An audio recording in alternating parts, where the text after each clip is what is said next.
What is up, y'all? Today is my first brew day on this channel. I've been looking forward to this for a while. I've been trying to figure out a time to get down to the brew shop that is all the way across town for me. Finally figured out a time yesterday, and today we are brewing. We are doing this. I apologize for my voice today. I spent all of, 2 minutes by a campfire last night, and apparently that's enough to kill a man. Okay, I'm not gonna die. I'll be all right, but it is rather uncomfortable. So today I'm brewing a New England IPA, recipe that I found on American Homebrewers Association website. It's actually a clone recipe from a brewery in Florida called Perfect Plain Brewing Holy Spin American IPA. That is a mouthful. I'm gonna put the recipe in right here. Usually New England IPAs are not very bitter. They're usually more citrusy. You get those late hop additions that don't really add bitterness in the same way that the boil does. Usually you're gonna get kind of those fruity, piney, sometimes herbal, earthy type of flavors from the hops. And that's really all you're looking for in a New England IPA, typically. So I actually altered the recipe that's on the website a little bit. It had nugget hops as the addition during the boil, and I actually just changed that to Citra because every other hop addition was Citra, and Citra is my favorite hop, so I decided just to go with what I liked the best. So I also changed out the yeast. They just had a regular USO5, which is kind of your run-of-the-mill ale yeast, and I decided that I wanted to add the London Ale 3 since I was going to be at the brew shop anyways. I had some USO5 here in the house, but I figured let's just go for this thing, right? Let's just go for it. The London Ale yeast will actually add some fruity esters to the final product that'll be really nice, and it'll really complement the hop flavors that we've got going on. But before we brew today, I actually have to go to the grocery store because I was expecting to make a 1-gallon batch, but instead I'm actually gonna go for the 2-gallon, and hopefully it's good. Hopefully it's good. All right, let's go. So I've actually, I've brewed the style of a New England IPA before. I've brewed it twice before. So this is the third New England style IPA I will have brewed. And this is the first one where I feel like I really have a handle on what I'm doing. I kind of thought that I had the grain bill dialed in the last time, but it looked very, very pale, and the head retention wasn't very good, I didn't think. It was kind of like a false head, sort of, where it was like these big bubbles at the top. It didn't quite look right to me. So I'm actually excited to use this new grain bill to see kind of how it's different, you know? I have a picture on my Instagram of both beers, I believe, at Tough Draft, DRAUGHT. And you can kind of go back. I don't post that much, so you wouldn't have to go that far back. But I have both of my examples, and you can kind of see in that second New England IPA video, I did a tasting at my parents' house, and it doesn't look quite right, and it's very, very pale. I kind of wanted some more orangey look to it, you know? So we'll see how this one goes. Let's go in.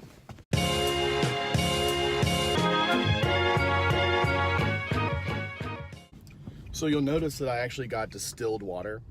I'm not sure if I went over this in the last video, but just for those who didn't watch like literally the 85-minute video that I did before, don't blame you.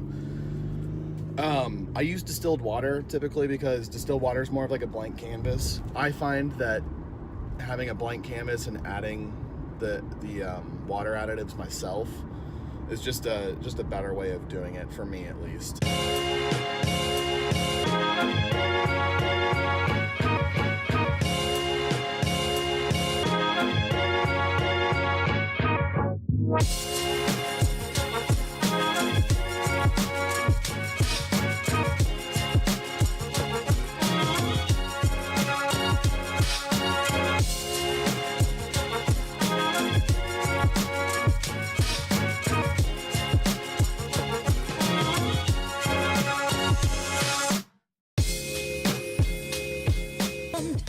Saw my little mini crisis during my equipment video.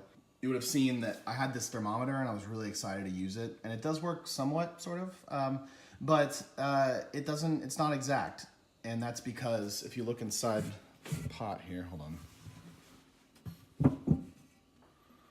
If you look inside the pot, it's hard to tell, but you can see that little metal thing right there that's sticking out of the pot. That's the temperature gauge, and it's like literally an inch maybe not even an inch above the water.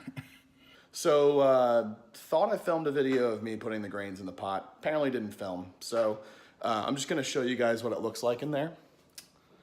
It's just kind of cool. You got all your, all my grains, and they smell delicious. It smells so good. I heated to 156, and we're gonna hold it at 156 for an hour. I used to just put it on the stove here, but I found that I was like not very good at keeping an eye on it. So this is my solution. All right, so now it's been an hour, and it stayed at a perfect constant temperature of around 155 or so.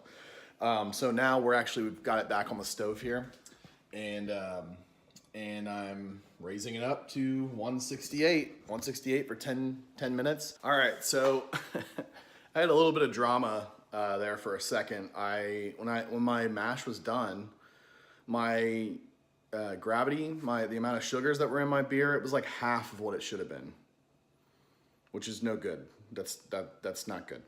I don't know what exactly it was, but I just kept it going. I just soaked the grains for another like 15 minutes in this warm water, and I kind of stirred it around a lot, and somehow it got up to what it should be. So I don't know. I have no idea. What happened. I'm just happy that I hit my points. But now we are in boil mode, and it's just a waiting game now until we can add our hops.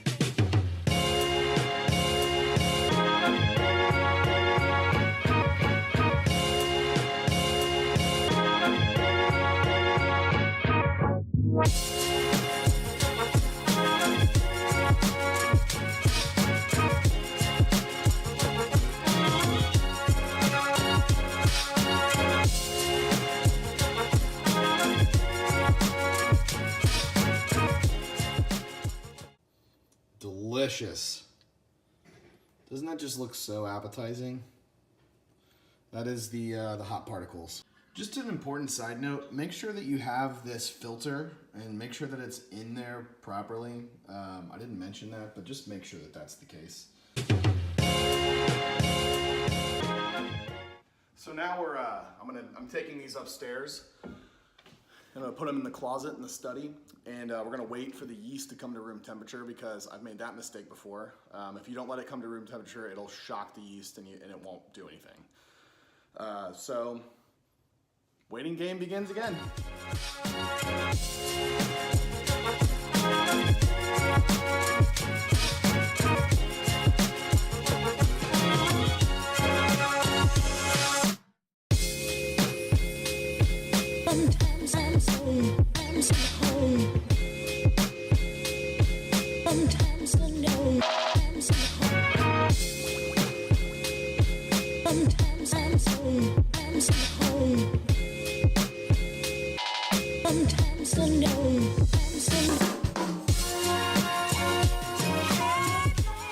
That's pretty much it for today.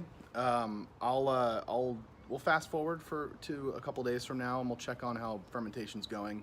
I'm planning on dry hopping in about 2 or 3 days, probably 3 days, and then gonna dry hop again after that. Peace, and I'll turn it over to future Zach.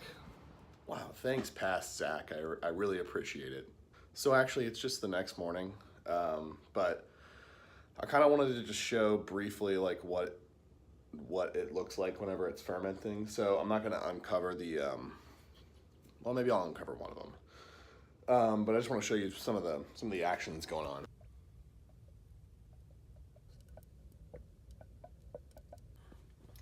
So you can see that there's a bunch of like bubbling and activity and stuff like that on the surface there. It's actually a really, really good sign. That means that the yeast is healthy and it's doing what it needs to do. What this is called is high krausen. This is like in the middle of, this is the most active part of the fermentation process. The first 24 hours is really crucial. Dry hopping, which I'll show you later on. You don't want to do that right now. I mean, some people do, but I just think you just let it do its thing. And after it's done, then you can kind of open the thing and very carefully drop some hops in there. So Everything looks good. All right, so now it's day 2 after brew day. I just got home from work, and it's time to dry hop. Let's do this.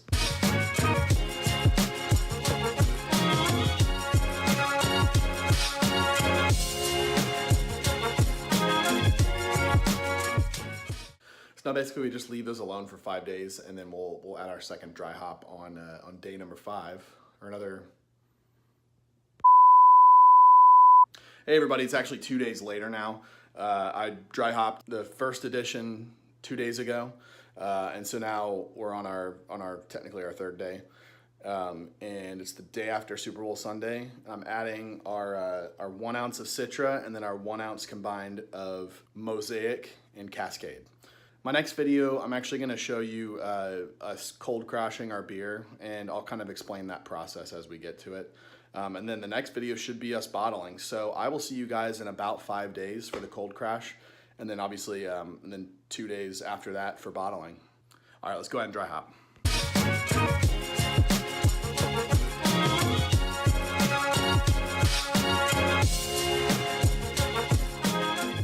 Psych, I'm actually going to end the video here. It's getting to be a little long, so we'll pick up next time with cold crashing and bottling, and then we'll taste some beer. So with that being said, I'll see you guys next time.